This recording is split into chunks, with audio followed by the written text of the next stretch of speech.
शांति वार्ता राउंड 1 पर ईरानी मीडिया की तरफ से बड़ा दावा किया गया, वो जल्दी से बता देते हैं। ईरानी मीडिया कह रहा है कि गतिरोध खत्म करने की कोशिश है, ये स्टेटमेंट है और इस लाइन में आपको काफी सकारात्मक चीजें दिखाई देंगे। हालांकि अमेरिका का रवैया अड़ियल है, ये ईरानी मीडिया दावा कर रहा है कि जो रवैया है वो अड़ियल है, लेकिन हाँ, बातचीत जारी रहने की संभावना है और गतिरोध खत्म करने की कोशिश है। रवैया अड़ियल है, ये ईरानी मीडिया कह रहा है। और हमारे साथ अली फुरकान जुड़ गए हैं, इस्लामाबाद से हमारे साथ जुड़े हैं। अली फुरकान साहब, क्या जानकारी मिल रही है पाकिस्तानी मीडिया को? पहले तो आप बता रहे थे कि वहां से कोई इंफॉर्मेशन आप लोगों को दी नहीं जा रही है, लेकिन फिर भी अब तो काफी समय हो गया है, तो क्या क्या पता चल रहा है, क्या हुआ है आज की बातचीत में, क्या कहा है दोनों ने एक दूसरे को? जी, ये जानकारी अगरचे जो है वो पाकिस्तान की तरफ से सरकारी सतह पे नहीं कोई मिल पा रही, लेकिन जो है वो ईरानी जो वफ़्द इसमें शरीक है, जो अमरीकी वफ़्द इसमें शरीक है, वो उनसे जो है वो ये कुछ न कुछ जानकारी जो है वो मिल पा रही थी इस तमाम अमल की, जिससे हम सारा दिन कुछ न कुछ आगाह करते रहे, उससे बाखबर रखते रहे। अभी भी सरकारी सतह के ऊपर जो है वो पाकिस्तान की तरफ से कोई बयान नहीं आया, लेकिन हमें ये बताया जा रहा है कि आज के दिन की जो टॉक्स है वो कंक्लूड होने जा रही हैं। दोनों साइड्स जो हैं वो अपने मिनट्स एक्सचेंज कर रही हैं और ये बताया जा रहा है अब तक कि ये टॉक्स जो हैं वो जारी रहेंगी। टेक्निकल सतह की टॉक्स जो हैं वो कल भी होंगी, लेकिन अभी ये मालूम नहीं है कि क्या जो पॉलिटिकल लेवल की टॉक्स हैं क्या वो भी कल होंगी या नहीं होंगी। इस बारे में अभी तक कोई जो है वो हमें जी जी, वाज़ेह किस्म की ये तो आपने बता ही दिया कि जानकारी कल नहीं टेक्निकल है। बातचीत होगी, लेकिन दिन चूंकि पॉलिटिशियंस बैठेंगे या कंक्लूड नहीं हो वो गया तो अभी है। क्लियर नहीं आप बता रहे, लेकिन ये बताएं कि जेडी वैंस वहां पर रुक रहे हैं या जा रहे हैं?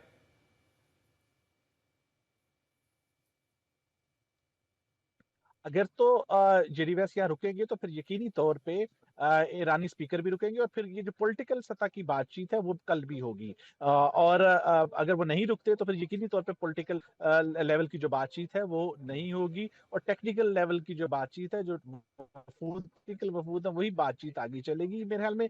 अभी कुछ देर के बाद हम ये तवक्को कर रहे हैं, हम एक्सपेक्ट कर रहे हैं कि एक प्रेस नोट जो है वो इशू की के दिन की टॉक के प्रेस वाज़ेह हो नोट का सकती है कि इंतजार क्या आप कल लोग जो भी कर रहे हैं कुछ? बातचीत जी होगी जी।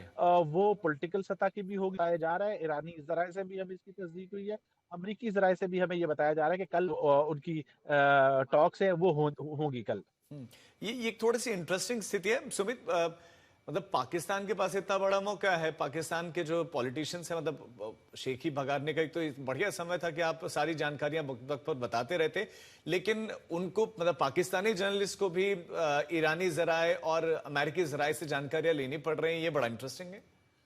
देखिए, बिल्कुल, क्योंकि ये पूरा का पूरा मसला कोई ऐसा मसला नहीं है कि पाकिस्तान इस पे कुछ भी रिवील कर सके। पाकिस्तान की एक तरीके से आप फैसिलिटेटर ज़रूर है। पाक इस्लामाबाद में ये मीटिंगें हो रही हैं, लेकिन तय तो ईरान को और ख़ास तौर पे अमेरिका को करना है और दोनों के रुख बहुत ज़्यादा कड़े हैं। बहुत ज़्यादा आप कह सकते हैं एडमेंट भी है, बहुत ज़्यादा अपनी चीज़ों को लेकर बहुत ज़्यादा फिक्स भी हैं। तो ऐसे में डिसाइड अमेरिका और ईरान को ही करना और इसमें आप कह सकते हैं कि इसलिए पाकिस्तान सिर्फ एक तरीके से फैसिलिटेट कर दी गई है जगह या फिर बातचीत करने के लिए एक मुकम्मल जगह दे दी गई है। लेकिन अमेरिका और इजराइल ईरान खुद तय करेंगे कि आखिरकार उनको क्या तय। इसी वजह से मीडिया को कई चीजों से दूर भी रखा जा रहा है और ये कोशिश की जा रही है कि जब तक कोई एक बड़े पॉइंट के ऊपर सहमति ना बने कोई भी चीज रिवील ना की जाए, क्योंकि देखिए अभी बहुत नाजुक दौर के अंदर ये बातचीत है और अभी भी आप देखें कि करीबन 4 घंटे की बातचीत हो चुकी है, लेकिन कोई आउटकम अब तक मीडिया से साझा नहीं किया गया है सिवाय पिक्चर्स के, बिल्कुल फोटोज के। कोई बिल्कुल, ऐसी चीज वो भी साझा यही नहीं कह की रहे हैं गई ना कि है। हम भी प्रेस नोट का इस समय इंतजार करें। लेकिन आशफ, मैं आपसे जानना चाह रहा हूं,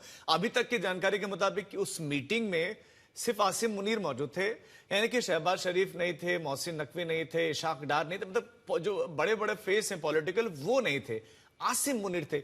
ये क्या दर्शाता है?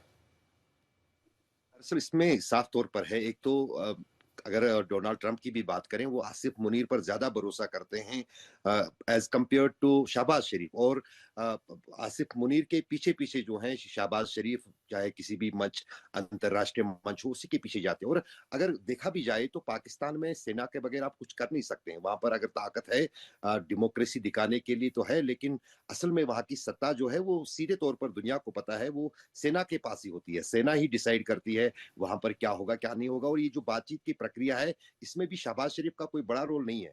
अगर पाकिस्तान की तरफ से सुरक्षा की गारंटी दी गई दोनों देशों को यहाँ इस देश में बातचीत की प्रक्रिया के लिए, वो आसिफ मुनीर ने दी। अगर ईरान के डेलीगेशन को एयरफोर्स से एस्कॉर्ट किया, वो आसिफ मुनीर ने किया। तो जाहिर है कि ये कहीं ना कहीं उसी लिए जो है इतनी महत्वपूर्णता आसिफ मुनीर की इस बातचीत में भी है और वहां पर मौजूद भी है, और वही संदेश जो है सीधे तौर पर अमेरिका तक पहुंचा रहे हैं। अभी तक पहुंचा रहे थे, हो सकता है आज भी उसमें जो है वो उनकी सहायता करते हो, तो यही कारण है। लेकिन यहाँ पर जो आज आप अभी बात कर रहे थे कि क्या चीजें हुई हैं, अभी प्रीकंडीशंस जो हैं बातचीत के लिए सेट नहीं हुए, क्योंकि प्रीकंडीशंस पर ही, क्योंकि एक तरफ से सबसे बड़ा जो मांग है ईरानी डेलीगेशन का कि लेबनान में सीज फायर हो, वो अभी तक हुआ नहीं। उसमें सिर्फ ईरान का नहीं बल्कि साथ ही साथ जो लेबनीज गवर्नमेंट है, जिसको लेकर डोनाल्ड ट्रंप ने आमादा किया था बेंजामिन नेतन्याहू को, उसने फोन भी किया था, कल घोषणा की। उसके बाद जो उनके एम्बेसडर हैं यूएस में, अमेरिका में, उसने लेबनीज यूएस एम्बेसडर के साथ बातचीत भी की, और उसमें लेबनान से भी प्राइम मिनिस्टर ने भी बात की। तारीख भी तय हुई थी, मंगलवार को वो बातचीत होगी वाशिंगटन में। और लेकिन उसमें यही बिंदु पड़ रहा है कि वो भी जो है सरकार लेबनान की, वो भी ये मांग कर रही है कि सीज फायर के बिना वो क्या बातचीत करेंगे, और जिस सीज फायर को लेकर अभी तक जो है इजराइल तैयार नहीं हुआ है। तो जाहिर है कि आप ये आप मान सकते हैं कि अभी प्री कंडीशन ही सेट हो रही है। हमने ये भी देखा वहां पर कि बेरूत में लोग ही सड़कों पर उतर आए कि आप तो इजराइल से बात ही नहीं करनी है, आप उनके साथ बातचीत करने का कोई सवाल नहीं। हमने बड़ा लंबा चौड़ा वहां प्रोटेस्ट भी देखा। लेकिन प्रणय, अब आपके पास आते हुए कि हमने शर्तें देखी, ईरान की शर्तें सामने आई, लेकिन एक्चुअल में किसकी शर्तों पर यह बातचीत हो रही है? अमेरिका भी कह रहा है कि हमारी भी शर्त है, ईरान की तरफ से भी शर्तें हैं। क्या इसमें कोई कंफ्यूजन नहीं कि ईरान की शर्तों पर ही बातचीत हो रही है?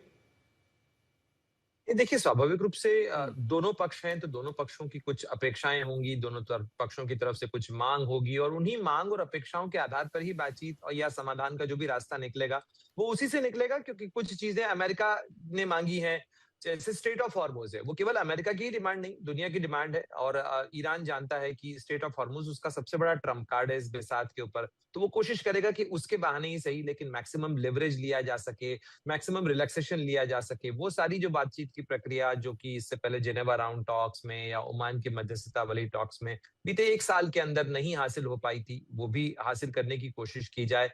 तो निश्चित रूप से दोनों तरफ से अपेक्षाएं हैं, बातचीत है। अब देखिए, जब पॉइंट्स रखे जाते हैं या मीडिया में सर्कुलेट किए जाते हैं, आपने देखा होगा कि ईरान की तरफ से जो अमेरिका की तरफ से लीक किए थे 15 पॉइंट, उसको ईरान ने रिजेक्ट कर दिया। ईरान ने कहा कि ये तो हमने सिरे से खारिज कर दिए हैं, हमारे जो 10 पॉइंट हैं उस पर बातचीत हो रही। उसके बाद व्हाइट हाउस की प्रवक्ता कैरोलिन लेविट का बयान आया, जिसमें उन्होंने कहा कि वो जो 10 पॉइंट सर्कुलेशन में ईरान कह रहा है वो तो हमने गार्बेज के डब्बे में डाल दिए। इनफैक्ट जिन पर पॉइंट्स पर बात हो रही है वो अभी हम आपको नहीं बता सकते हैं, लेकिन ये वो पॉइंट्स नहीं है जो 10 पॉइंट सर्कुलेशन में किए जा रहे हैं। यानी जो मीडिया के सामने या जो पब्लिक ऑडियंस के दिखाने के लिए सर्कुलेट की जा रही हैं, वो निश्चित रूप से एक मैक्सिमलिस्टिक पोजीशन होगी, जिसके अंदर ये बताया जाएगा कि कैसे हमने झुका लिया, कैसे हमने कर लिया। वो परसेप्शन मैनेजमेंट, नैरेटिव मैनेजमेंट की कहानी है। लेकिन निश्चित रूप से कुछ गिव एंड टेक तो होगा ही। डिप्लोमेसी की टेबल के ऊपर अमेरिका भी आया है, तो कुछ अपेक्षा लेके आया होगा और ये मान के आया होगा कि उसको कुछ कंसेशन देने होंगे। उसी तरीके से ईरान भी आप इस समय वहीं इजराइल में मौजूद हैं, तो मैं थोड़ा सा वहां का पर्सपेक्टिव जानना चाह रहा हूं कि वहां का मीडिया क्या बात बोल रहा है,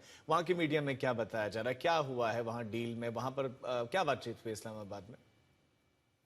देखिए, इस्लामाबाद की बातचीत के ऊपर नजरें तो यहाँ इजराइल में भी लगी ही हुई हैं। यहाँ का मीडिया भी लगातार उसको ट्रैक कर रहा है, लेकिन कोई डायरेक्ट इन्फॉर्मेशन तो जो है फुरकान साहब हमें नहीं बता रहे जो इस्लामाबाद में बैठे हुए हैं, तो फिर यहाँ पर भी इन्फॉर्मेशन छन के ही आ रही है। कोई पॉलिटिशियन भीतर था नहीं, वरना जानकारी पाकिस्तान के सामने आ जाती। नहीं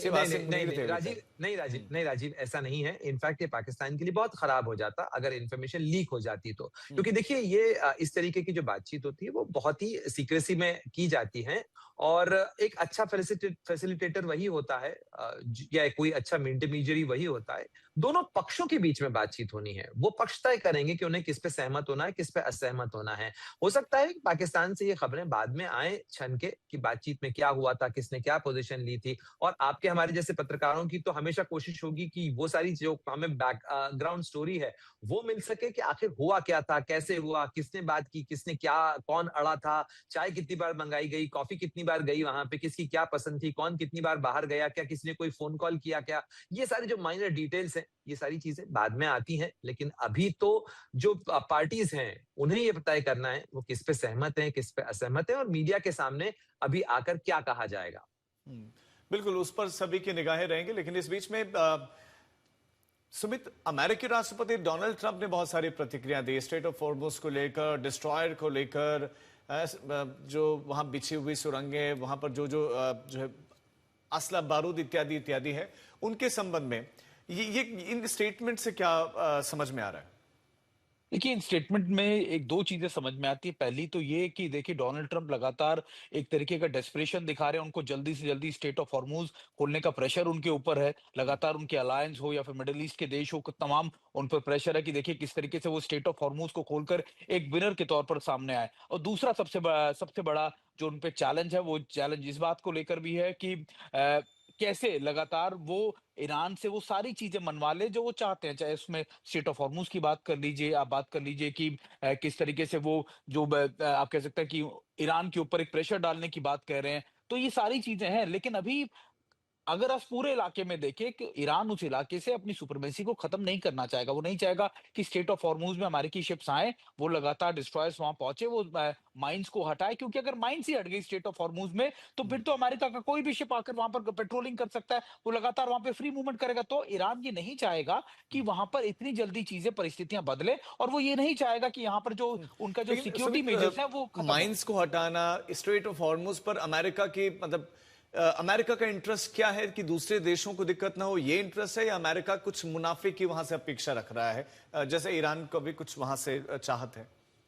देखिए, ये तो तय है कि स्टेट ऑफ हॉर्मुज सिर्फ और सिर्फ आप इसे मिलिट्री पॉइंट ऑफ व्यू से मत समझिए, आर्थिक रूप से भी आप मानिए कि ये एक ऐसा इलाका है जहां से अगर अमेरिका का कंट्रोल वहां पर हो जाता है तो निश्चित तौर पर ना सिर्फ ईरान बल्कि मिडिल ईस्ट के कई देश हो या दुनिया के जो बड़े देश हो, उन पर ईरान का कंट्रोल, अमेरिका का कंट्रोल हो जाएगा। तो ये सिर्फ और सिर्फ लड़ाई आप मानिए कि सिक्योरिटी पॉइंट ऑफ व्यू से नहीं है, ये आर्थिक रूप की भी लड़ाई है। और ये आपके वेनेजुएला की बात कर लीजिए, ईरान के इस इलाके की बात कर लीजिए, इस तमाम जगह अमेरिका का वर्चस्व रहेगा। और अमेरिका इसी कोशिश में है कि कम से कम इकोनॉमिक पॉइंट ऑफ व्यू से अपने आप को इतना स्ट्रांग कर ले इन जगहों पे कंट्रोल जी करके, तो कि डिप्लोमेसी में उसकी जो जगह जो साख के ऊपर सवाल उठ रहे हैं वो उसको रिवाइव कर जी, सके। ठीक है। प्रणय कुछ कहना चाह रहे हैं, आपके पास कुछ इन्फॉर्मेशन है? प्रणय बोले। जी, हाँ। मैं एक छोटा सा पॉइंट कहना चाह रहा था कि अगर हम भारत के नजरिए से देखें या दुनिया के अन्य देशों के नजरिए से देखें, स्ट्रेट ऑफ हॉर्मुज 28 फरवरी 2026 के पहले खुला हुआ था। वहां पर इससे पहले आज तक इतिहास में कभी किसी तरीके का टोल नहीं लगाया गया, चाहे ईरान लगाए या अमेरिका लगाए या वहां पर कोई नई परिस्थिति बदले।